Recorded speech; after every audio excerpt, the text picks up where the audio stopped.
the famous salubrious climb of Manchester, and here's the rain. Good morning, planet. We are at the Edinburgh bus station and we are taking this tour by Rabbits. It's a day tour which will take us to the Glen Locks, and also it's called the Whiskey Tour. So we will bring some more footage to you as we go along in the day. Highland Lock Tour begins with rabbies.com.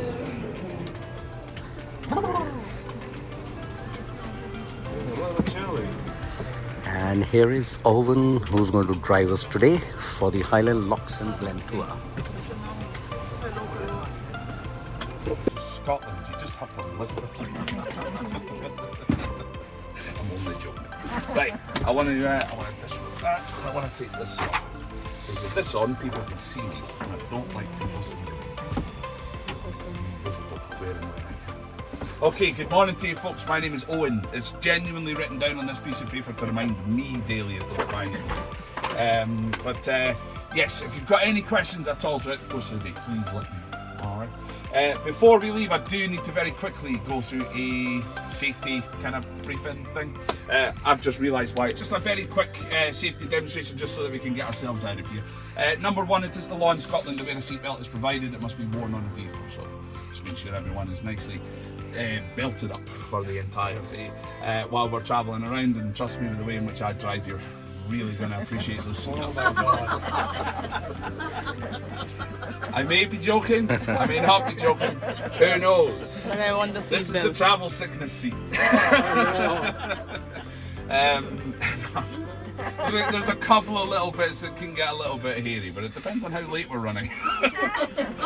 So seatbelt. Emergency exits in the event of an emergency. We have an emergency exit door down here to your right hand side. There's also an emergency exit door down here to your left hand side.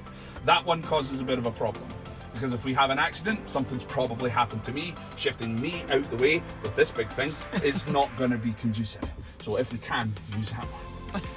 If you can't use either of the doors, we use the windows. So these big middle windows here, just above on, so there's like a little partition just in the middle. There's a red hammer on either side. You take the red hammer to smash the window.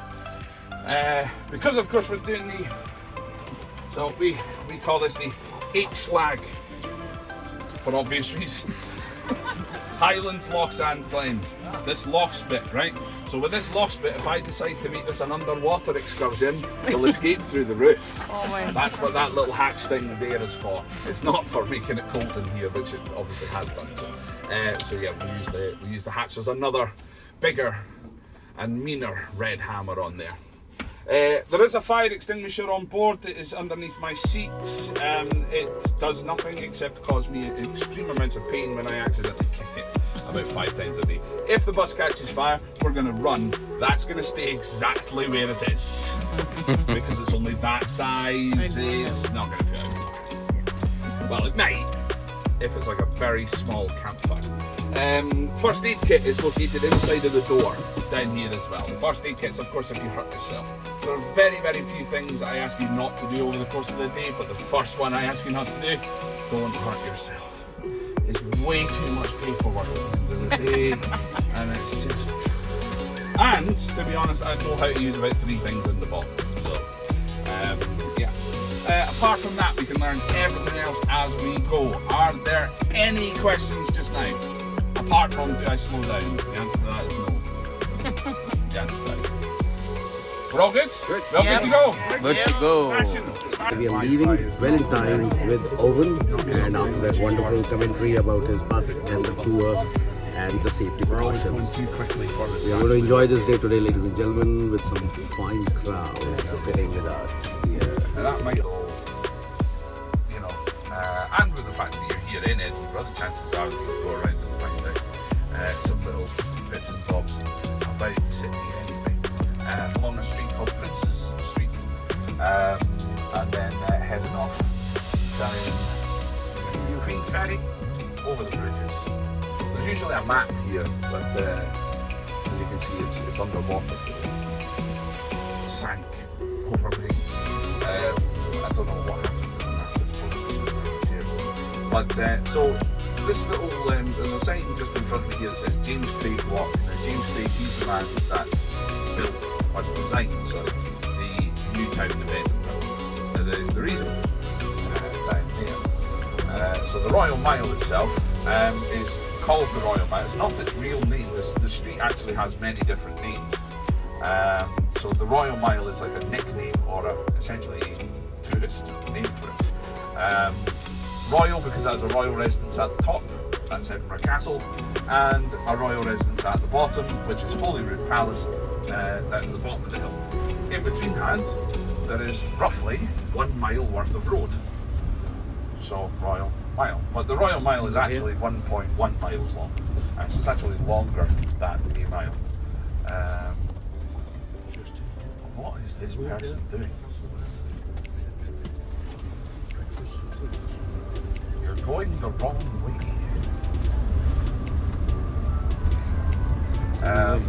So yeah, and now we can like properly see the old town. So we're going to get a side profile of the old town of Edinburgh. To our left-hand side, the one thing that you would notice most about the old town of Edinburgh is the fact that buildings are quite tall in comparison to the buildings in the new town. In the new town, most of the buildings here are between 5 and 6 stories high. A lot of them do have basement floors as well, mind you. The old town of Edinburgh, you could have buildings up to 12 stories high. They are a lot smaller, in terms of the rooms are a lot smaller and things like that. Now the reason why the buildings are so tall is because of a battle, basically. So again, these it's just events that all link into each other. All of these events I'm about to tell you about all link in with each other.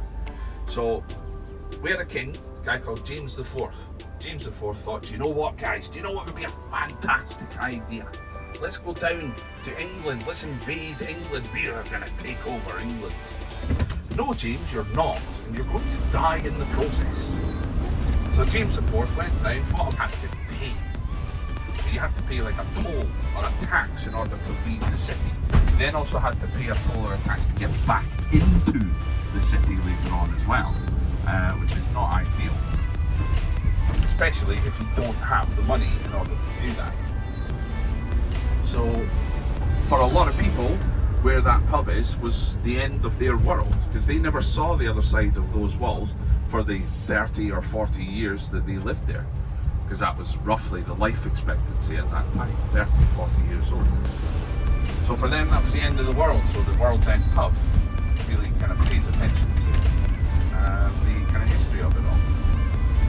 So now with that wall completely surrounding the city, people being unable to leave, there was not an awful lot for you to do. I just very quickly want to point out on the left here, there's Princes Street Gardens. This all ties in with Princes Street Gardens now as well. So the wall completely encapsulating the city. There was nothing to do. There wasn't like a play park, a swing park, comedy club or whatever. You know, heard of King Robert the Bruce, he's buried there. Malcolm Canmore, Malcolm III of Scotland, as well as his wife, Queen or Saint Margaret, was buried at Dunfermline Abbey also. Fife also has these amazing fishing villages way out to the east of us, with amazing fishing villages such as Whale, Pitcairn, and Strother. Ealie's my favourite. But then you also have St Andrews, which is known as the home of golf. St Andrew himself was the patron saint of Scotland, or is the patron saint of Scotland. The St Andrews Cathedral.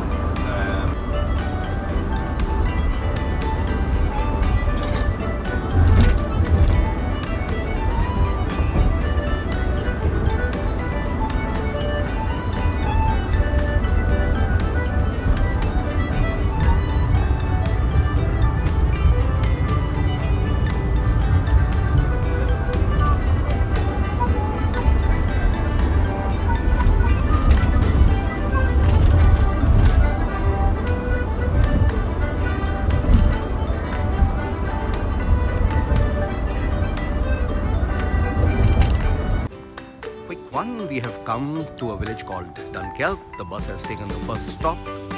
It's a 30-minute stop. We are just going to take a walk towards an ancient cathedral and also see a little marketplace. The place looks fabulous. And you can see the families and the children and their dogs out into the open. The weather is quite chilly. Yes, that is what Scotland is famous for.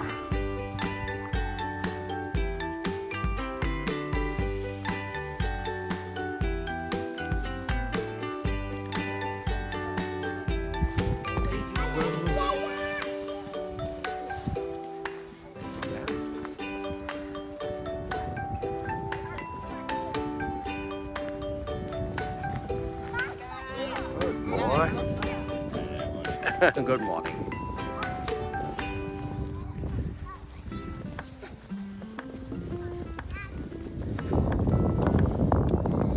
Towards the cathedral. It looks wonderful here. The weather is most amazing. Cool and it's quite chilled out. There you go. We are at Dunkeld Cathedral. Later on.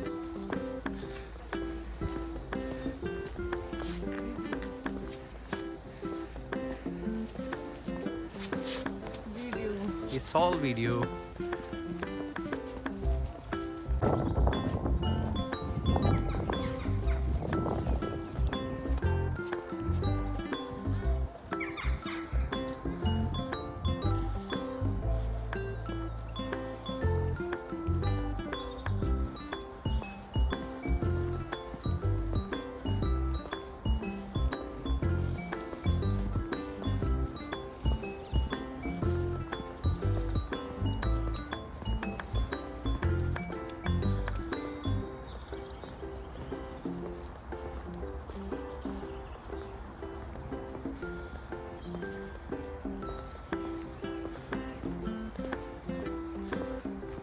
Church of Scotland, welcome to the Dunkeld Cathedral.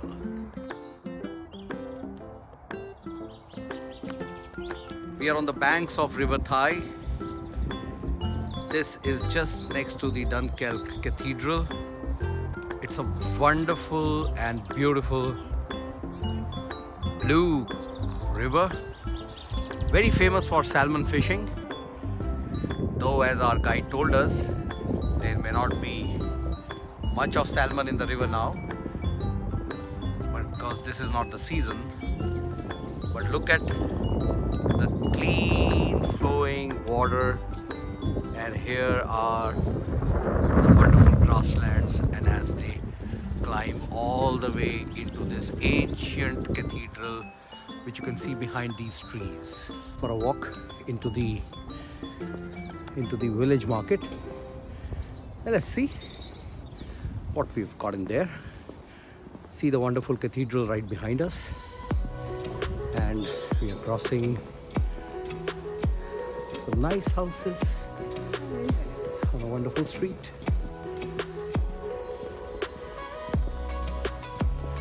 The weather is absolutely sharp and clear today. Scotland, it's not raining, the sun is up. A very bright sun today, and this is called the Cathedral Street. Small, well-kept town. Nice, clean-looking houses. Everything looks similar.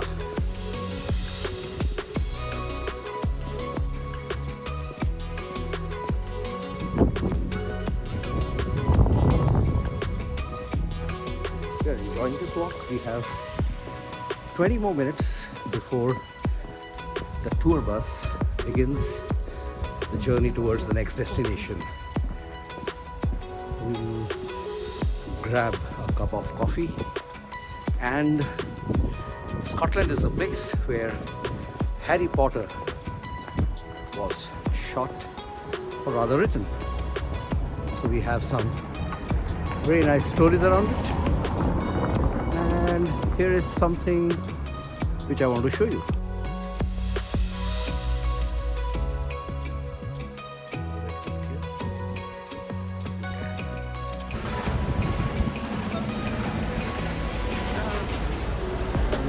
Scottish Delhi, this was the one.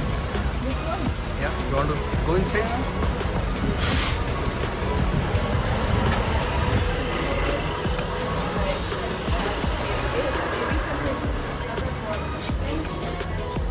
Have a cup of coffee? I just have a coffee. That's fine.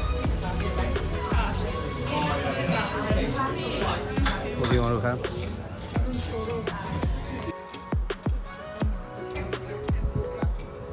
Yep. So we are taking a walk through the Perthshire. It's a small village, very well laid out, beautiful place, wonderful weather. And there I can see Madam Aparna walking ahead of me.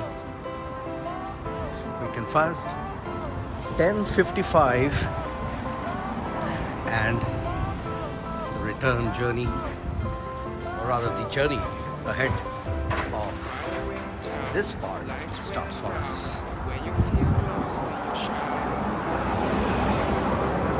Scream so loud. We are living in this cruel world. Broken but strong. Gotta move on. You are not a bakery of life. Equip my soul. Find the real gold. I'll fulfill what I started. Punjabi tracker?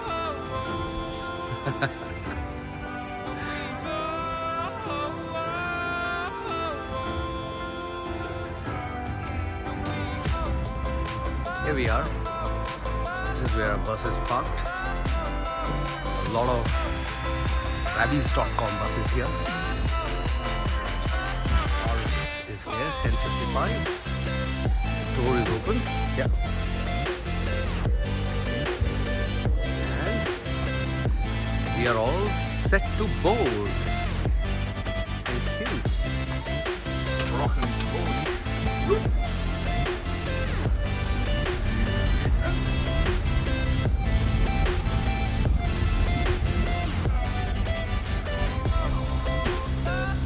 Okay, so we only have it's just a short little drive from here across to the Hermitage.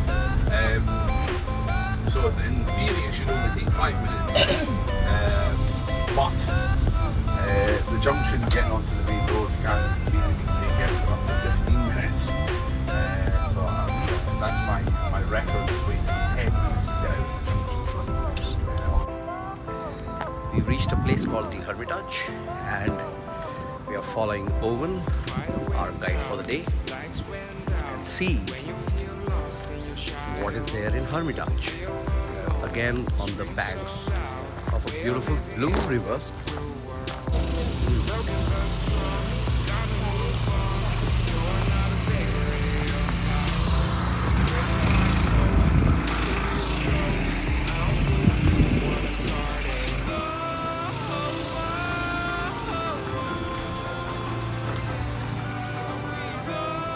We saw one Hermitage in St. Petersburg, and today we are going to see the second Hermitage here in Perth, which is in Scotland. And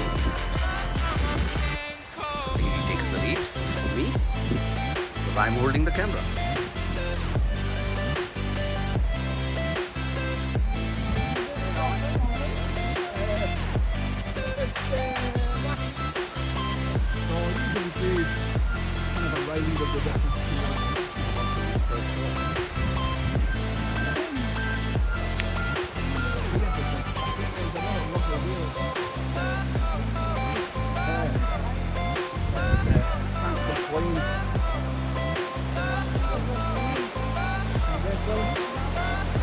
You can hear the wonderful river.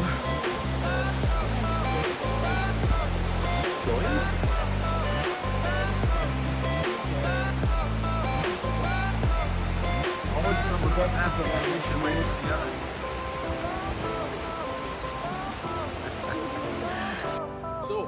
This is our gang. Years, people have been hammering coins into the stumps of the trees here. Now this is obviously saying not to do it.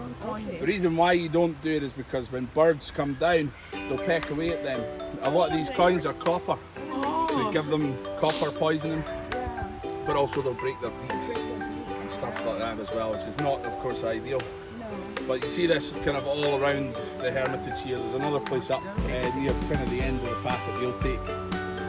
But yeah, I mean, if I was canny enough, I'd try some of them out, take them down the bank. I would be an environmentalist. I would also think, well, not very rich, because of course it's not pound coins, it's not £10 notes, it's not £20 notes. It's 1 pences, 2 pences, and 5 pences. There's odd 20 pence in there. Yeah, that's probably about £30 worth of it. It wouldn't be worth it. Be careful. So you're walking next to the River Bran. Game of Thrones, if you remember the character Bran, this is where he got his name from. Does this place look like Manali to you? A bit. A bit. I can see a chopper whirring on top. Big machine is flying from the top. The temperature. This is a great day to be here, walking next to River Bran. You can hear the rapids. We are walking between a very thick foliage, and we just saw a tree whose trunk actually has fallen, and people have actually put coins there, and amounted to about 30 pounds, but you can't take them out. They have been hammered inside. That's the waterfall which we are seeing, and here is a tree which dates back to the 17th century. It's a very old tree. And somewhere here, there was the oldest tree of Britain, which was there, somewhere here, which has fallen down, and it has been now chopped off, and the wood has been taken away. It's obviously.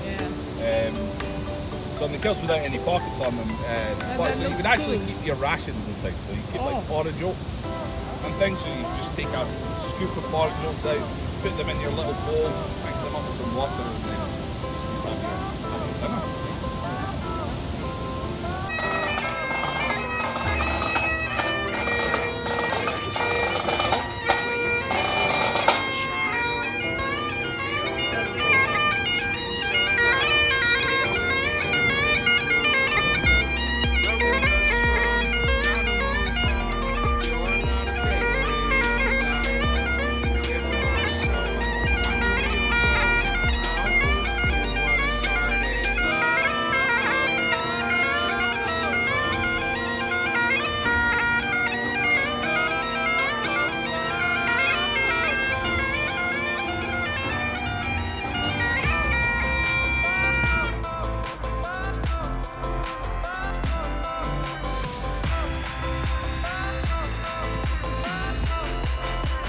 We are climbing up to the Queen's Viewpoint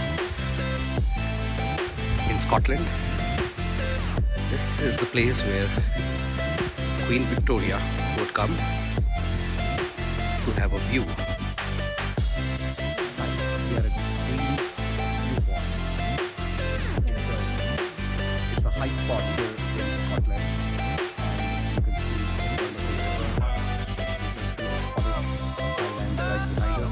this is the place Queen Victoria would come for a view.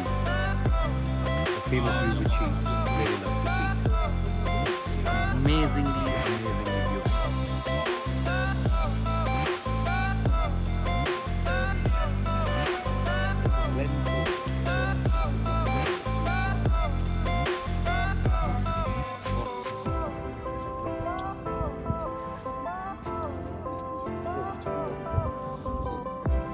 Fire went out, lights went down. When you feel lost in your shadow, don't feel alone, don't scream so loud. We are living in this cruel world. So it's just a little shot we're getting to the distillery.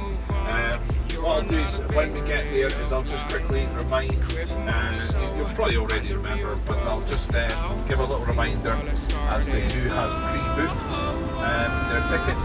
So those of you that pre-booked your tickets, you don't need to do anything, you just go in and we'll get you sorted out there. However, if you haven't got a pre-booked ticket for the distillery and you would like to, you just go to the desk and they will sort you out at the ticket desk right there and then. You have different choices of the tour, so there's basically two different choices. You can do what's called the 2 dram, so that is the tour, so the tour of the distillery plus 2 drams of whiskey. Now a dram is a measure of whiskey. We don't call it a shot. We call it a dram. A dram traditionally is 35 millilitres, but due to alcohol laws nowadays, it is 25. So it used to be 35, but the Scots are slightly more generous. But everywhere else is 25 millilitres nowadays, and unfortunately no free pouring is allowed. So you can't just pour it, but it's got to be in a wee measuring cup, or it's going to have a little pressurised measuring thing.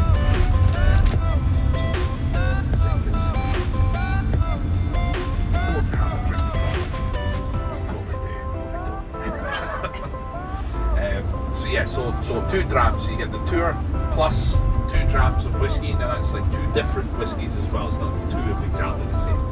Now if I remember rightly, that's about, don't quote me on the prices because I'm just, if I remember from last week, that's about £15. You can do what's called the cask tasting as well, which I think is £23. So the cask tasting is the tour with the same 2 drams plus a whiskey straight out of a cask or a cask strength whiskey, and you get to keep the little glass as well. So you get a little glass keepsake to get away with you. So the distillery's just out here on the right hand side. So we'll get out, jump straight in. I'll point out how you get into the distillery. You guys just head in. I'll lock up the bus obviously and make sure everything's all nice and safe, and then I'll follow you in. There's no iPad thing.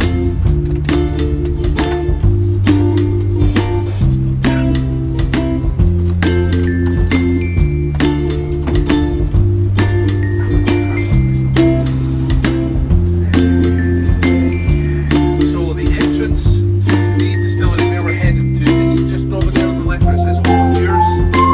So there's a little bridge that takes you out into the actual distillery visitor centre. We'll be leaving from here about 4:30. So we're here for a good 2 hours. Here we are entering into the world famous John Dewar's distillery. Well, that's what Scotland is famous for. Some wonderful scotches are made here, and it is courtesy our sister Shivani, in whose marriage we came all the way to the UK, and she's the one who set us up for this wonderful tour.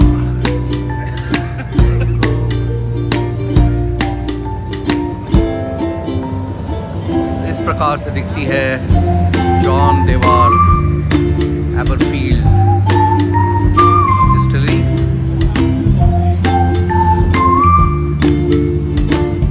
यहाँ का मौसम आज बहुत ही खूबसूरत है, धूप खिली हुई है, एकदम सब कुछ साफ और क्लियर। इससे अच्छा मौसम नहीं मिल सकता था ये वाला टूर करने के लिए।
So here we see the famous cask in which a scotch is blended, and this is what is written under the cask. A laugh is as necessary to a human as sunshine is to a cabbage. Wanna come a little closer?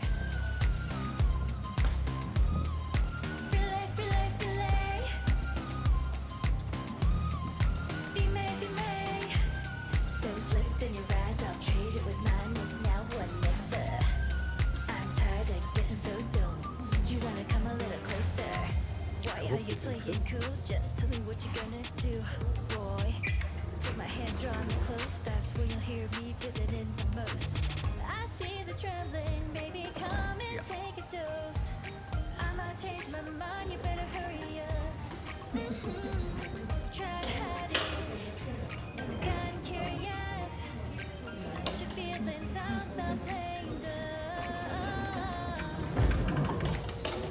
'Cause you know I am fire, I got a feeling. This is amazing. John Dewar's history, Wanna come a little closer? amazing.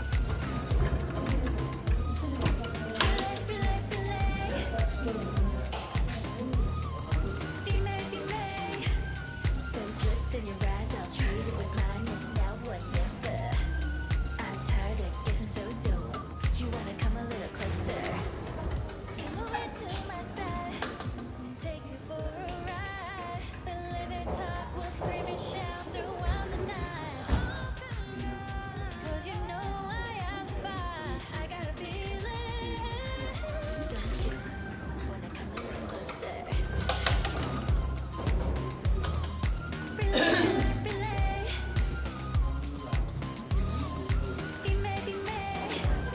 Those lips in your eyes, I'll trade it with mine. Is now or never. I'm tired of guessing, so don't you wanna come a little closer? Can't tell what is wrong or right. This feeling I have inside. Stop trying to fight, 'cause you wanna come a little closer. No doubt and you can't deny this feeling you're trying to hide. Stop trying to fight, 'cause you wanna come a little closer.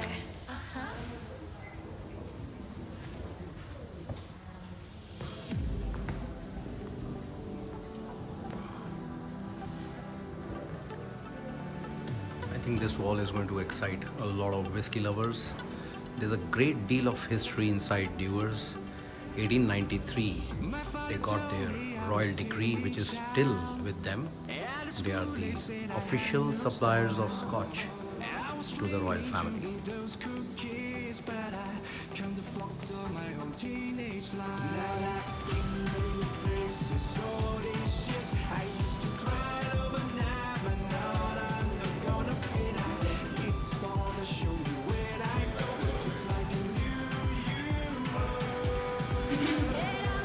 Flurry sounds and sounds and smiles.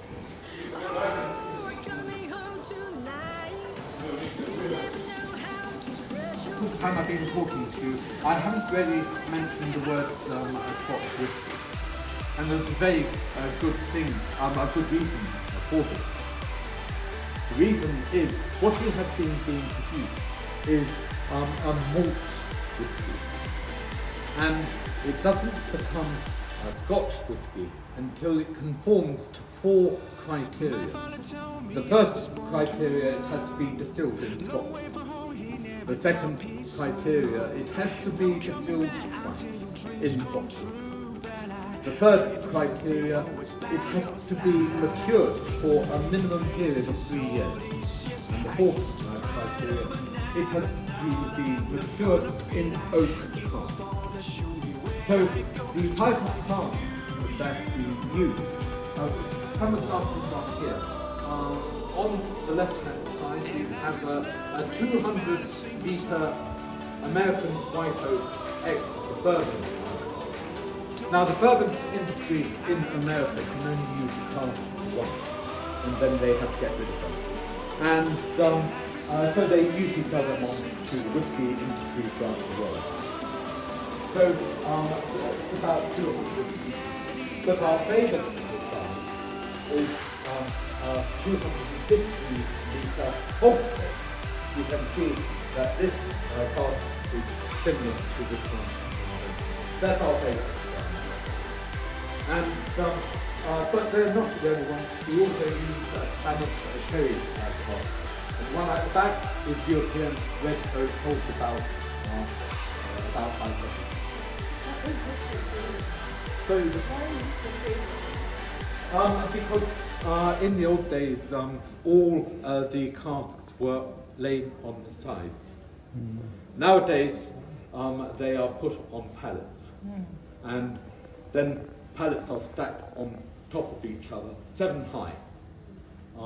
And that was because of a European ruling that having them stacked like that was dangerous, because if you had a whole load of them and one of the blocks at the end failed, then all the barrels or casks would roll off and kill somebody who's standing underneath.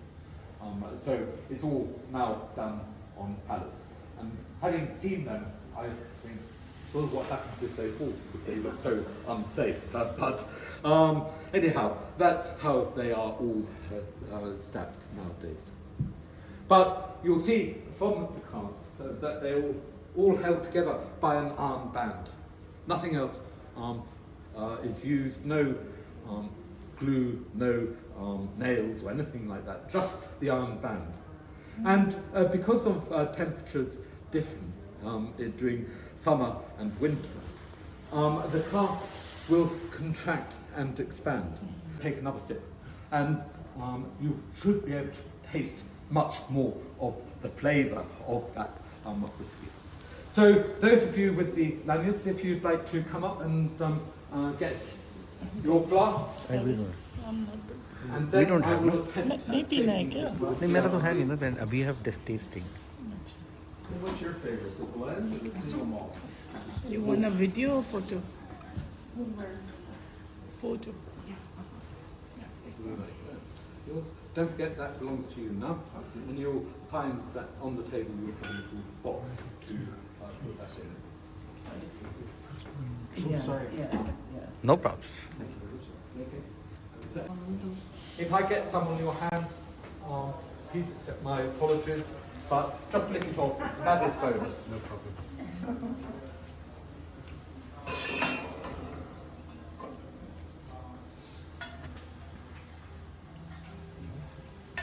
That's a good pour. I didn't move there. You see what I mean by it? Yeah. Yes.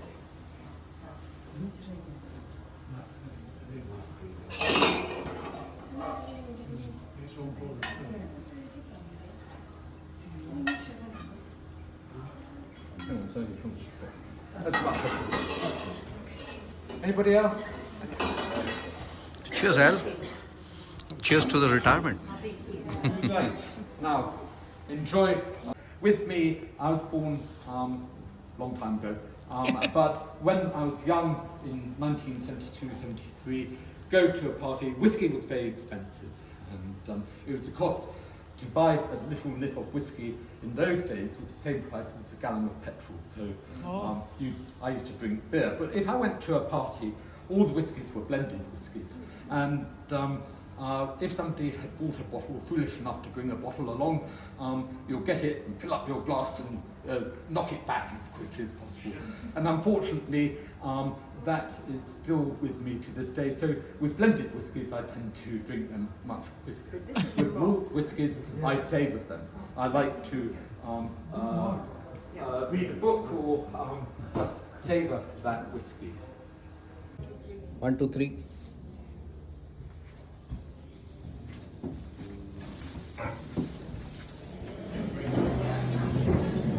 Well, we are saying goodbye to viewers. We had a fantastic time in the distillery, saw the process, collected some miniature samples which can be polished off tonight.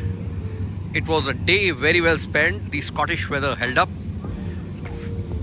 It was sunny, bright, no winds. Marvelous time, and I think I can only say thanks to my little sister Shivani, who got married the last week and ensured that all of us who came from India had a great time. So I think, Aparna, you need to just turn back and say thanks, Shivani. Thanks, Shivani, for all this. Really had an amazing day, and we would remember this Tour forever. forever. Yeah. Thank you. 12th April 2023. Today happens to be my birthday, and I'm standing at the Edinburgh Castle, which is behind me. Again, a very beautiful monument. The climb to the castle is quite steep, but you do not feel it because the air is absolutely pure. It's very chilly today, and if I can give you a 360-degree look of what I'm seeing in front of me, is this. The place is full of tourists, but the background which I'm getting from here is amazingly beautiful. We are walking towards the Edinburgh Castle. There is a bit of history associated with this castle, which I will share in the link below in the video. Place is full of tourists, a lot of them in and around, and we can get a very nice view of the entire Edinburgh city from its ramparts. Now you are seeing the view which you are seeing from the top of Edinburgh Castle. You have to pre-book the tour if you want to come to this castle, and the tickets are also available on the spot if there is any vacancy. City very nice weather today. It's not raining. Light clouds and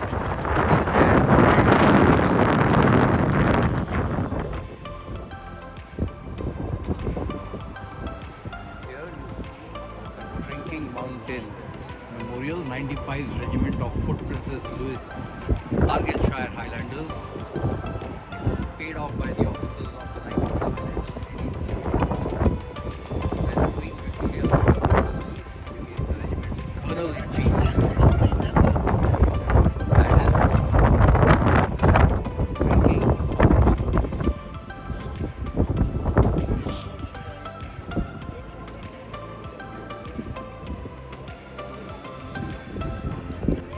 This is the bust of Field Marshal His Royal Highness Frederick, Duke of York and Albany, Commander-in-Chief of the British Army.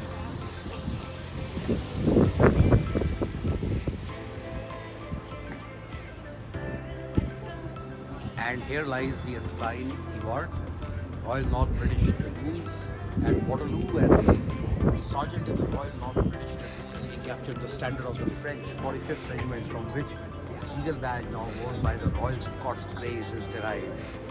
This is erected to his memory in April 1938 by the officers, warrant officers, non-commissioned officers and men past and present of the Royal Scot Greys. And if you look at the ensign, it has got the Eagle badge, which is also something similar to what the guardsmen in India wear on their berets, their symbol. And this is for all the guardsmen of the Indian Army. This is dedicated to all the guardsmen of the Indian Army, my friends, my seniors, my peers. The eagle standing bright and bright. So as we come down from the Edinburgh Castle, we cross the Royal Mile. We come down from Edinburgh Castle. We are now in the Royal Mile. And just having wonderful shops. Bought myself a Scottish cap. Looks good. Okay. Hi, we are at Dishum, Edinburgh. It's a Parsi restaurant, serves very good Indian food. It's got a lovely ambience, some nice Indian music, pretty chirpy and noisy. But yes, that's the place to be if you are in Edinburgh, and it's quite centrally located.